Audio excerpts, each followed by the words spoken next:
Hello there. Dark glasses on because I've got quite tired eyes.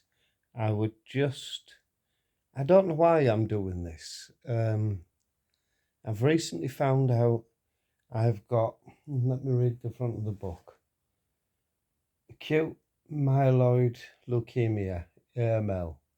There's hopefully you can see the book there. I've not read it. I didn't want to depress myself. But basically, I'm quite unwell at the moment.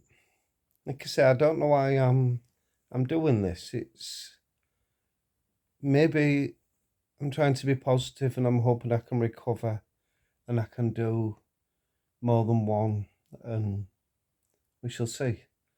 But I'll give you a timeline of where it started.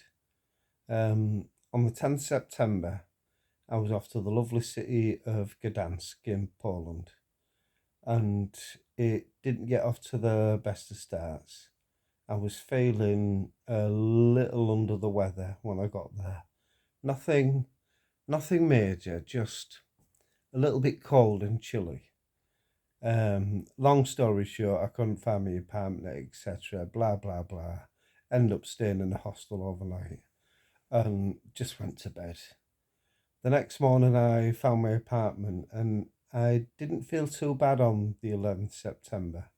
I went out for a walk, did your typical tourist things, visited the bridges and, you know, took some photographs, went for a coffee, etc. But by the dinner time on the 11th September, I started getting really dizzy. And not just dizzy, but I was getting out of breath as I was walking. I was gasping for breath at parts, but it was still mild, and I managed to get myself back to my apartment. And I didn't leave the apartment again, apart from the supermarket on the corner, just to get some supplies, some cold drinks, and to make sure I had some food in. But I'd completely lost my appetite, and I just started feeling really unwell. The dizziness had increased, the out of breath had increased. Now, to cut a long story short, I was leaving on Wednesday, the 13th of September. And I remember putting my luggage in a storage facility. My flight wasn't while 8 p.m., and that was a bit of a nightmare, to be honest. I just wanted to get home at this point. Um, I managed to get to the airport. It left on time. I was going to stay in a hostel in Leeds, but I did manage to get the last train from Leeds to Hull. I just at this point wanted to get home and get in my own bed, as you do. Now, the Thursday, I did what most men do, maybe some women, stubborn. I'll ride it out. I'm sure I'll feel better tomorrow. I didn't. The Friday followed. I said the same thing. Let's see what I'm like through the weekend. Um, it started getting worse. And by the Tuesday, I knew something wasn't right. I didn't know what was going on at this point. I didn't know anything about the leukemia. All as I knew was that I felt like I was passing out and I was getting quite lethargic and a little bit delirious. Now, I goes to see my doctor. I told him my symptoms, and I think the point where he realised, because it wasn't just the dizziness and the out of breath, my lips were starting to turn like a purpley blue. And when he looked under my eyes and saw it wasn't the pinky as it should be and it was white, he insisted on a blood test. Now, he originally said it would take a week to get the results back, um, but he must have known something was wrong. And I think I owe my life to this doctor, and I've got to find out his name to thank him. He rushed them through, fast tracked it, I believe. And at about 4 p.m. that Tuesday, think it was the 19th of September, I got a call from my GP surgery saying I've got to get to hospital now. Very typical NHS, no ambulances to pick me up, but thankfully I've got good family members and my brother took me. Now, I was at Hull Royal Infirmary. I was in the awful waiting little cubicle beds. And, I think it was an antibiotic drip to start with. They'd done some blood tests, and this is where I discovered what was going on. I was transferred to Castle Hill about 1 a.m. and now I don't have much knowledge of this. I'm learning from what my brothers have told me, because when consultants tell you things, your head swells. I just can't take it in. It's fear. Now my hemoglobin level, and everybody's, I believe, should be between 120 and 150, and mine was 52, so it was pretty low. Now, once I was in Castle Hill bed, all as I wanted to do was just to go to sleep. And again, I was getting quite delirious, and there was this nurse prodding and poking, trying to stick needles in me. I remember getting frustrated.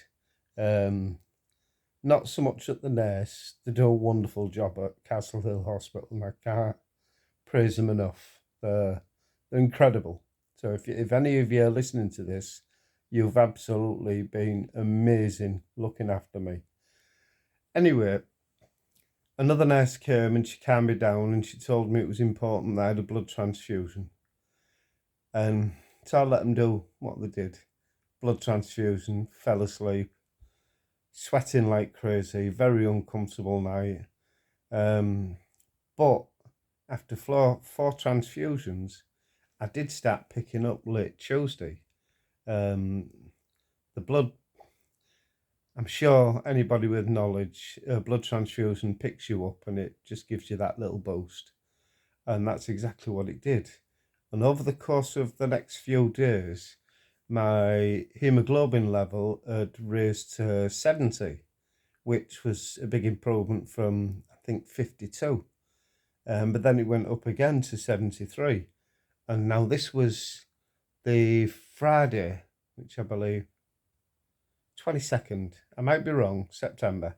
Might be wrong on the dates, but and they said I can go home, but one more blood transfusion, just to give me a weekend of feeling okay. And I was actually feeling quite good, going for walks in the grounds of the hospital. I was ready for going home. Nobody likes being in the hospital, do they? Anyway, so long story short, one more blood transfusion, and off I went. And I felt great. I didn't have the best of appetite, but my neighbours have just been outstanding, cooking me casseroles and just been there in a text message. And, I never really expected this level of support and the well wishes. And of course, I'm very pleased. I actually live on my own, and I have for many years. And I like it that way. Oh, excuse me. Let me try and get this camera. I'm not very good at holding a camera. And I've always lived on my own, and I often thought if I got ill, nobody would care. Well, I was wrong about that. My two brothers, one in particular, Kevin, a shout out to you, Kev, has been nothing short of incredible. Now, if it was any of my family members going through this, I would do exactly the same for them. You've got to stick together. You've got to support them in their time of need. So yeah.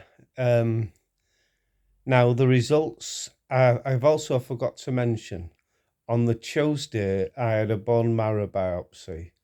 They did the disinfectant, I believe, on the back, and then some anaesthetic, couple of injections to make sure my back was nice and numb.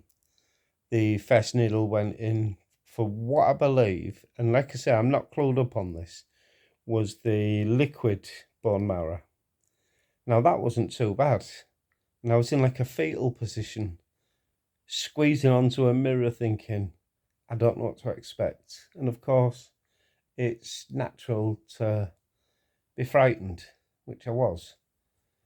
Then they did the bone marrow biopsy, and that was quite painful. But on a positive note, and if anybody's about to have one, when they get it right the first time, that pain lasted about 5 seconds and it was gone. So do not be afraid of a bone marrow biopsy. It is not as bad as you think. Stay positive about it. I know it's automatic fear, needles, etc. But it went well. Now anyway, we're going to fast forward to today. And I've nicknamed it D-Day.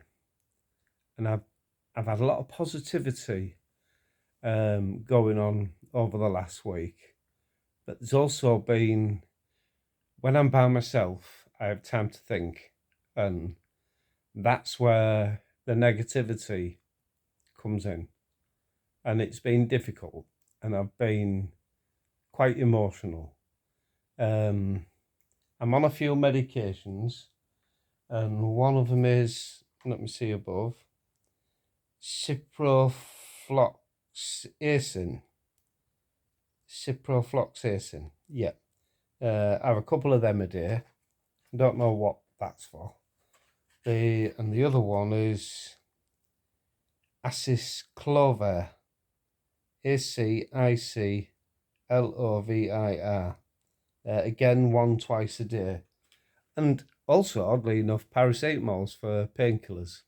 But one little bonus is I've been struggling to sleep. So the wonderful doctor has given me some Zopiclone. I'm surprised I'm not zonked out at the moment because they're quite strong. So I think I'm filming this from bed. I think within 5 minutes I'll be snoring. Thank God I don't have a partner. She'd drive me crazy. Well, I drive her crazy, sorry. But yeah, I'm waffling on now. I just kind of wanted to update what was going on. And like I said at some point in this video, I don't know why I'm doing this. It's maybe if I'm lucky enough to survive, then I can look back at this and, I don't know, see the change in myself. I'm 57 years old and I want to live.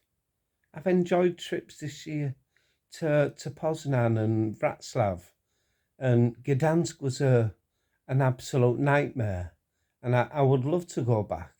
And I had a plan in September for 4 nights in Bratislava in Slovakia. Now, of course, they all take a back burner. I don't care about them holidays anymore. And I suppose once you've got this disease, the insurance is just going to be ridiculous. So maybe if things go well, I think next year it's a few trips through Yorkshire. I love the countryside. It gives you a chance to think. And yes, I'm waffling on. You know, I can't go into my entire life story. Maybe another time. Now, I know many people won't watch this, and I'm not doing it for views and for clicks. I'm not doing it for you're so brave. I'm not doing it for any reason other than for myself. Now, if people do offer messages of support, of course that would be welcomed, because we all need support at times like this. But I don't want to be mollycoddled. I don't want to be, oh, there, you're going to get better. Because I just don't know yet until the results come back from Leeds Hospital, which should have been today. So it's quite frustrating that I've got to wait till the 9th of October now. But we shall see. Hopefully the blood transfusion tomorrow picks me up. I've got an invite with a friend and his family to go out for a meal. So let's see how I'm feeling there. And a good excuse to tidy myself up and put a nice shirt on, and I don't know, feel good about myself, and basically forget what's going on. It's impossible to forget, but just being around normal people doing normal things. And you can't beat a carvery, can you? Do you know, the meat, the veggies, it's all healthy food. I'll probably end up choosing chicken tikka masala like I always do. I'll go for the safe bet. But I think this time I want green vegetables. I want something really nice. Anyway, look, I'm waffling on. I hope in some way I've got everything as correct as possible. If it wasn't for my two brothers in the consultant room, it's a bit of a blur. They're my ears, and they're basically telling what's going on. So yeah, over and out. You take care of yourself and take care of each other. And this is the first time you've seen my face, and it's not a pretty sight, is it? Yeah. Oh well, it is what it is. We shall soldier on day in, day out. I may do another quick video, if I'm not too noisy, during the blood transfusion.